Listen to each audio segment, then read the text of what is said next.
আজি আকৌ কি ৰান্ধিছা তুমি? আজি তোমালোকক বইল চিকেন খুৱাম। ইয়াত একো নাই, তেল মছলা একো দিয়া নাই মই। কি কি দিলা এতিয়া? আদা নহৰু পিঁয়াজ বিলাহী আলু আৰু মাংস। জ্বলাটো দিয়া নাই কাৰণ ল'ৰাই খাবৰ কাৰণে। আৰু ফ্ৰেঞ্চ বিন গাজৰ দিছা? ফ্ৰেঞ্চ বিন আৰু গাজৰ অলপ দি দিছোঁ, অলপ দি দিছে। এয়া ফ্ৰেঞ্চ বিন দি দিছোঁ। পিছত লৰালে থৈ আৰু জালুক আৰু তাৰপৰা কাঢ়ি দিবা তোমালোকে, জ্বলা দিয়া নাই, পিছত ল'ৰাক খুৱাই দিবা। জালুক আৰু জলকীয়া আৰু পিছত সেইটো দিয়াৰ পিছত হেৰি কৰি দিবা, জ্বলা দি দিবা।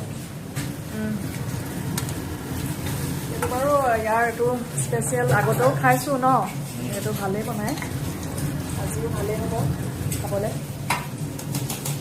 কিমান আৰু তেল মছলা খাব, বইল খাওঁ আজি ন। অঁ এইটো খাব লাগে। নহয় এইটো খায়ো ভাল লাগে আকৌ, এইটো ভাল বনায়তো। 1 কেজি মাংস আছে। এইয়া ধুনীয়াকৈ উতলিব লাগিব। ঢাকোন নলগোৱা নি ইয়াত? ঢাকোন লগাব লাগিব। আৰু এই গাজৰ দিয়া নাই দেই।